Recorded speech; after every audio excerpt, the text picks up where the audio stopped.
Hey everyone, good morning guys। तो आज का टॉपिक है, आज की क्लास है हमारी रेस्टोरेशन थिएटर्स पे। ठीक है, अगर हम बात करें पेपर की तो ये बहुत कम टाइम पेपर का रह गया हमारा, 2 मंथ्स ही बाकी हैं। ठीक है, आप बिल्कुल अच्छे से लग जाइएगा क्योंकि पेपर के लिए बिल्कुल टाइम नहीं है। इंग्लिश लिटरेचर का बहुत आज के टाइम पे मतलब अगर लेके चले तो बहुत टफ पेपर आ रहा है। ठीक है, तो इसको और थोड़ा सा मतलब अच्छा रिवीजन हो जाए आपका, तो हम उस तरीके से मतलब सिलेबस को करवा रहे हैं, इम्पोर्टेंट इम्पोर्टेंट टॉपिक्स को। ठीक है, जितनी भी आपकी मतलब मेरे से हेल्प हो पाएगी वैसे ही मैं आपकी उस तरीके से मैं आपकी बहुत हेल्प करूंगी। ठीक है, तो डेली आप क्लासेस में आइए। ओके, एंड हम क्लास स्टार्ट करते हैं।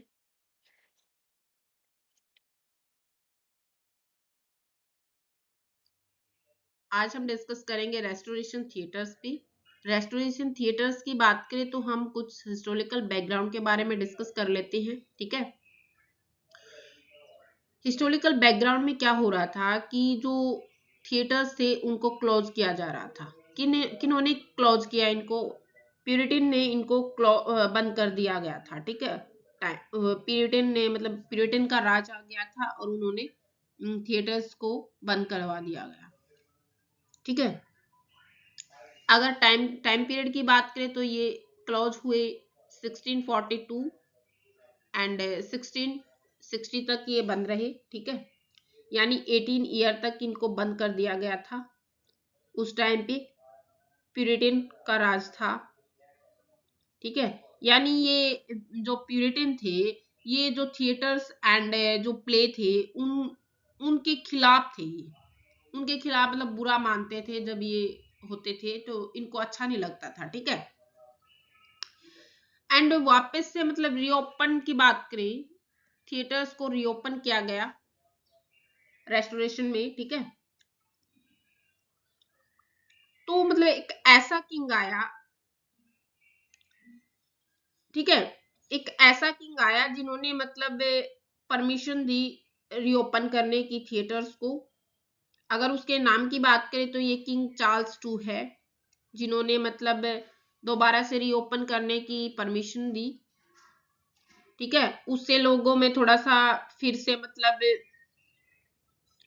थोड़ा सा मोटिव हो गई और वो ड्रामा का क्रेज मतलब बढ़ गया। ठीक है, तो ये जो चार्ल्स मतलब चार्ल्स टू है, उन्होंने जो वो कहाँ से आए थे? वो फ्रेंच से आए थे। ठीक है, यानी उन्होंने काफी टाइम फ्रेंच में मतलब स्पेंड किया है अपना। ठीक है, और वो फ्रेंच के जो स्टाइल थे और जो प्ले थे उनको ज्यादातर लाइक करते थे, यानी पसंद करते थे, पसंद किया उनको। और जब वो इंग्लैंड में वापस आए तो उन्होंने वही का स्टाइल यहाँ मतलब स्टार्ट किया। मतलब वो इंग्लैंड में वही का स्टाइल यहाँ भी उन्होंने स्टार्ट करना शुरू कर दिया था। ठीक है, इसी वजह से पहली बार जो मतलब क्या हुआ कि पहली बार जो एक लेडीज है एक्टर्स, उन्होंने मतलब फर्स्ट टाइम स्टेज पे आने का मतलब मौका मिला था। ठीक है, एक प्रोफेशनल एक्टर्स थी वो, जिन्होंने स्टेज पे मतलब फर्स्ट टाइम मौका मिला। ठीक है, क्योंकि पहले क्या होता था, जो लड़के थे वही स्टेज पे लड़कियों का रोल कर रहे थे। ठीक है, वही मतलब पुरानी चीजें दिखा रहे थे वो। तो इन्होंने कुछ नया करके दिखाया, यानी लेडीज को फर्स्ट टाइम, लेडीज जो एक्टर्स है उसको फर्स्ट टाइम स्टेज पे मौका मिला था।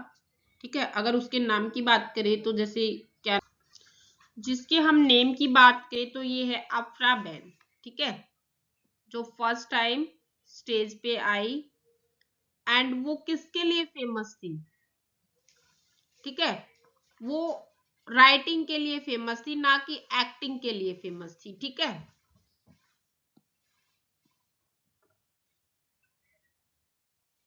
अल्फा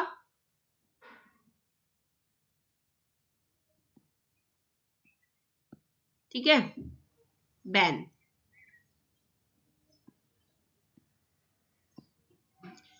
ये राइटिंग के लिए फेमस थी। ठीक है, अच्छे से याद कर लेना। अगर हम इसकी कुछ वाक्य की बात करें तो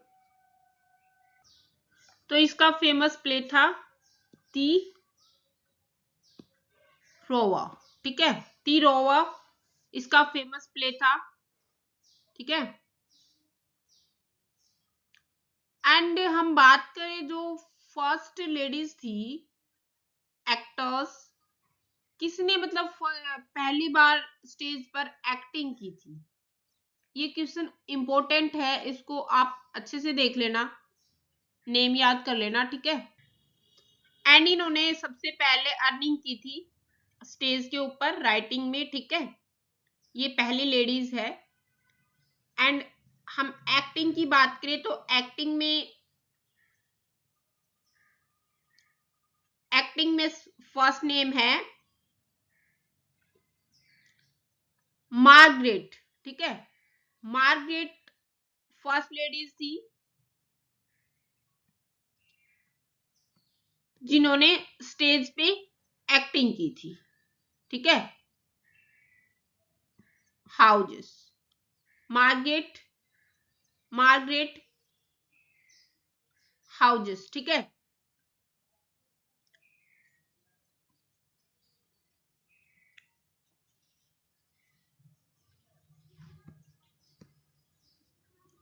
तो ये फर्स्ट लेडीज थी जिसने मतलब एक्टिंग की थी स्टेज पर। अगर हम डेट की बात करें तो डेट है, सॉरी,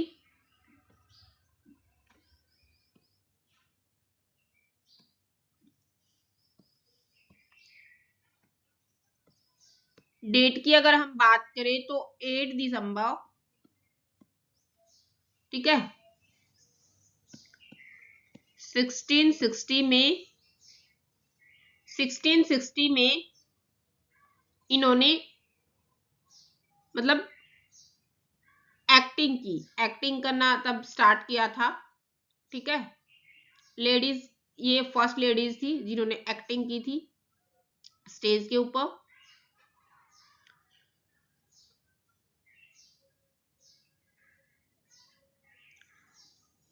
ओके,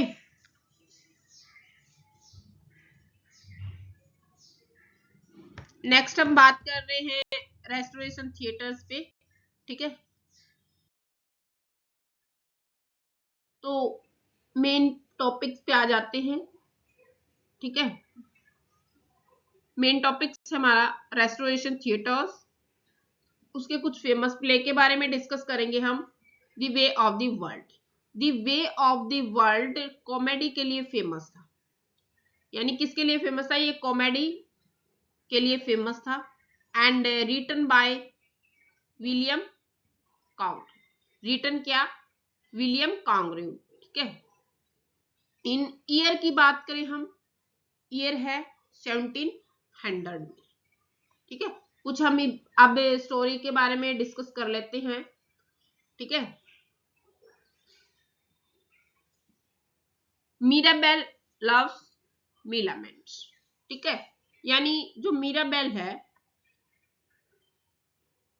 मीराबेल और जो मिलामेंट है वो आपस में मतलब प्रेम करते हैं, यानी लव करते हैं। ठीक है, जो मिलामेंट नाम की जो मतलब एक लेडीज है वो उससे मतलब ट्रू लव करता है मीराबेल। ठीक है, और मतलब उससे शादी भी करना चाहता है। अब बात करें मतलब विलन कौन है इस लव स्टोरी में, तो ये है एक लेडी विस्फोट। कहते हैं ना मतलब लव का जो रास्ता है वो इतना आसान नहीं होता, तो इसमें यही चीज दिखाई गई है। ठीक है, मीलामेंट की एक आंट है, मतलब ठीक है। जो लेडी विस्फोर्ट जिसका नाम है, उसकी शादी और मतलब उसके जो पैसों से मतलब वो एक फैसला करती है। प्रॉब्लम यह है कि लेडी विस्फोर्ट जो मीराबेल को बिल्कुल लाइक नहीं करती, ठीक है। और मीराबेल एक मतलब क्लेवर प्लान बनाता है ताकि वो मतलब जो लेडी जो उसकी आंट है लेडी विस्फोर्ट उसको मना सके और वो मतलब उनको उनका जो आशीर्वाद है मतलब उनको आशीर्वाद को पा सके, ठीक है, ताकि ये मतलब शादी कर सके। ओके, तो इसमें ये दिखाया गया है, ठीक है। नेक्स्ट हम बात करेंगे दी वे ऑफ द वर्ल्ड। अगर हम बात करें तो जैसे अभी जैसे हमने डिस्कस की है इस पे, तो ईयर ये 1700 में फेमस किसके लिए था, ये अच्छे से रट लेना, कॉमेडी ऑफ मैनर्स के लिए, ठीक है। और इसको रिटर्न किया गया विलियम कांग्रीव ने, ठीक है। अगर हम इसकी बात करें क्या इसमें दिखाया गया है, क्या शो किया गया है, तो इसमें है love hypocrisy of upper class society, ठीक है, इन दी रेस्टोरेशन पीरियड, ठीक है। रेस्टोरेशन पीरियड में अपर क्लास सोसाइटी को दिखाया गया है, यानी लव को दिखाया गया है, उसके जो लाइफस्टाइल्स हैं, ठीक है, उन चीजों को मतलब दिखाया गया है। ओके, नेक्स्ट हम इसकी कुछ मतलब मेन कैरेक्टर्स की बात कर लेते हैं, ठीक है। अब हम मेन कैरेक्टर्स की बात करेंगे the way of the world की, ठीक है। कौन कौन इसमें मेन कैरेक्टर्स रहे हैं, ठीक है। फर्स्ट है मीराबेल, एक इंटेलिजेंट हीरो है, ठीक है। मीलामेंट मीलामेंट एक स्टाइलिस्ट एंड विटी हीरोइन है, ठीक है। लेडी विस्फोर्ट फनी भी है, क्रीडी एंड मतलब लालची भी है, और ओल्ड लेडीज है, ये एक बूढ़ी औरत है, ठीक है। फेनोल की बात करें तो एक विलेन है, सेल्फिश है, ग्रीडी लालची भी है, ठीक है। मिसेस मार्वोड की बात करें तो ये स्पॉट कर रही थी फेनोल को, ठीक है। नेक्स्ट राइटर की बात करेंगे हम, ठीक है। अब हम बात कर रहे हैं नेक्स्ट राइटर पे। नेक्स्ट राइटर है विलियम वाइचर्ली, ठीक है। विलियम वाइचर्ली अगर टाइम की बात करें तो 1642 1716 में, ठीक है। Was N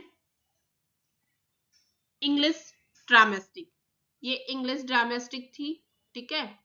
and what best known leading figure of the restoration comedy moment, ठीक है।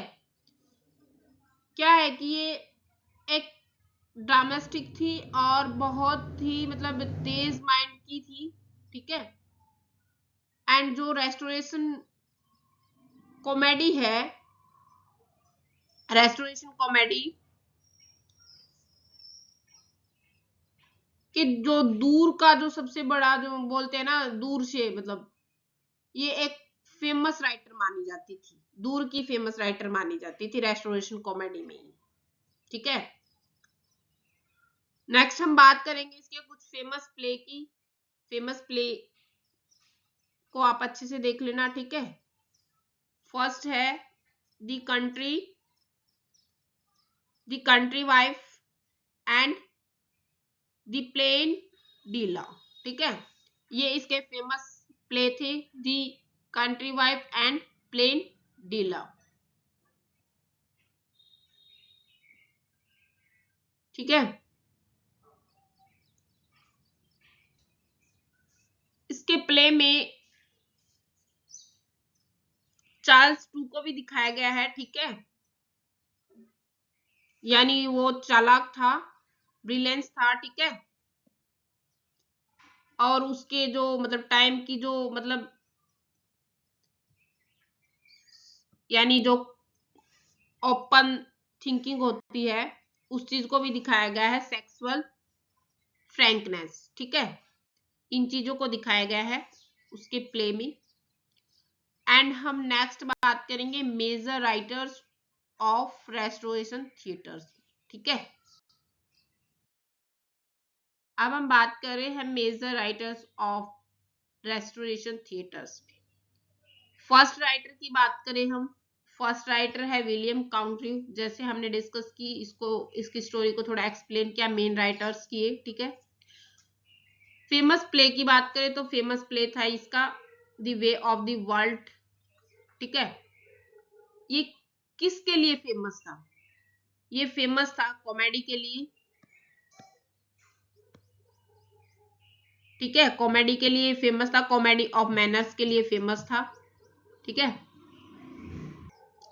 अगर हम नेक्स्ट राइटर की बात करें तो ये है विलियम वाइचर्ली, ठीक है, जिसका फेमस प्ले है द कंट्री वाइफ, इसका फेमस प्ले है।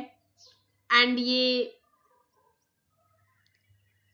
जो इसका मतलब लिखने का जो स्टाइल्स था, ठीक है, वो बहुत बोल्ड एंड सैटारिकल था, ठीक है।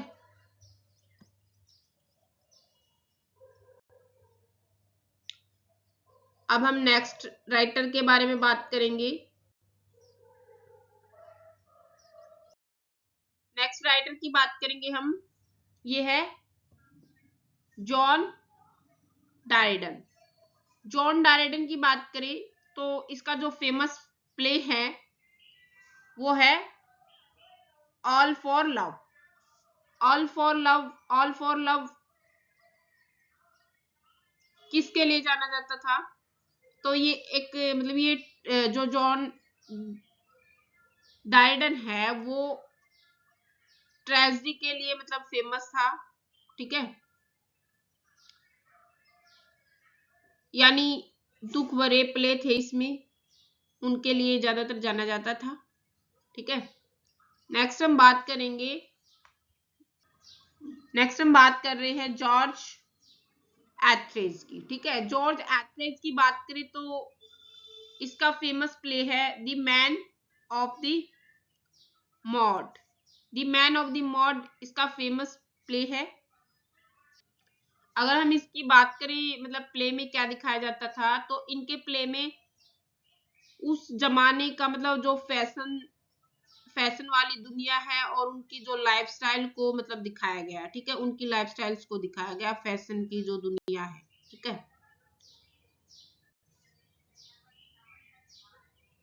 नेक्स्ट हम बात करेंगे, नेक्स्ट प्ले की बात करेंगे। नेक्स्ट प्ले है इसका दी कंट्री वाइफ, ठीक है।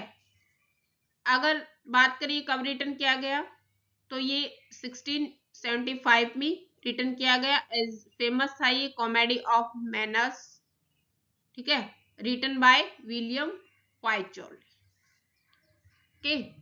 अब हम कुछ मेन कैरेक्टर्स की बात करेंगे, इसमें मेन कैरेक्टर्स कौन कौन थे, ठीक है। फर्स्ट की बात करें तो फर्स्ट है इसमें होनर। होनर एक क्लेवर मैन था, ठीक है।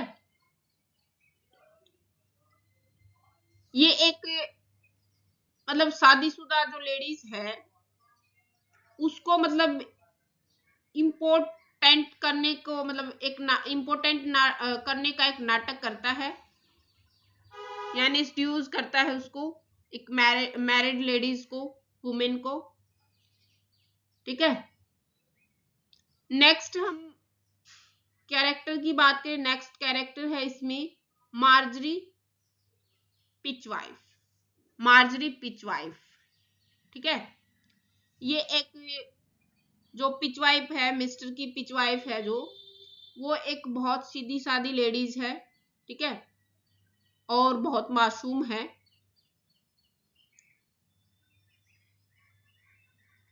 ठीक है। और ये मतलब ये बहुत ही मतलब मार्जरी है जो, मार्जरी बहुत ही सक्की है और जेलसी पति है, ठीक है। ठीक है। नेक्स्ट हम बात करें हारकोर्ट की। हारकोर्ट एक जो स्टोरी है वो एक रोमांटिक हीरो है, इसमें एक रोमांटिक हीरो है, ठीक है।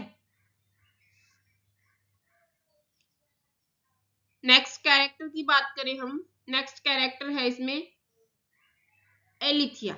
एलिथिया की बात करें तो ये हॉनेस्ट है, सेंसिबली वुमेन है, ठीक है, यानी एक ईमानदार और समझदार लेडीज है ये, ठीक है। नेक्स्ट कैरेक्टर की बात करेंगे हम, नेक्स्ट कैरेक्टर है स्पार्क्स, ठीक है। स्पार्क्स की बात करें तो ये एक पुलिस मैन है, कॉमिक कैरेक्टर है, यानी एक मूर्ख व्यक्ति है, यानी इंसान है, आदमी है, जिसे मतलब जिसे कहानी में मजाक यानी कॉमिक रिलीफ के लिए ही रखा गया है, ठीक है। तो ये मेन कैरेक्टर्स थे कंट्री वाइफ में, इनको अच्छे से देख लेना आप, ठीक है। नेक्स्ट प्ले की बात करेंगे हम, नेक्स्ट प्ले है the plain dealer. The plain dealer को अगर हम टाइम की बात करें, रिटर्न कब किया गया ये 1676 में। फेमस था ये रेस्टोरेशन कॉमेडी और रिटर्न किया गया, रिटर्न बाय विलियम वाइचर्ड, ठीक है, William Wycherley. It is inspired by Molière's play the misanthrope, यानी ये इंस्पायर थी जो मोलियर के जो प्ले थे उसका एक फेमस प्ले था, मतलब ठीक है, उससे इंस्पायर थी, उसका नाम है दी मिशन थ्रो, ठीक है। And it is a comedy of manners, ठीक है, ये कॉमेडी ऑफ मैनर्स प्ले है, ठीक है। एंड फोकस करता है ये अपर क्लास लंदन सोसाइटी पे। किस पे फोकस किया? अपर क्लास लंदन सोसाइटी पे, ठीक है। एंड किस चीज को शो कर रहा है ये? डिसऑनेस्टी, ग्रिड, फेक रिलेशनशिप, ठीक है, ग्रिड एंड फेक रिलेशनशिप को यानी शो कर रहा है, यानी बेईमानी, लालच और जो बोलते हैं ना नकली रिश्ते, फ्रॉड रिलेशनशिप, ये चीज, इन चीजों को मतलब ये फोकस कर रहा है, शो कर रहा है, दिखा रहा है, ठीक है।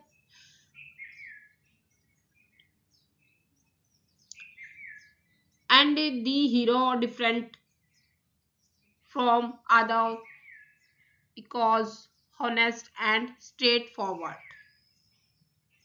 ठीक है, यानी इसमें जो इसके जो हीरो है दूसरों से अलग है क्योंकि ये स्ट्रेट फॉरवर्ड है, होनेस्ट है, ईमानदार भी है, ठीक है, ओके।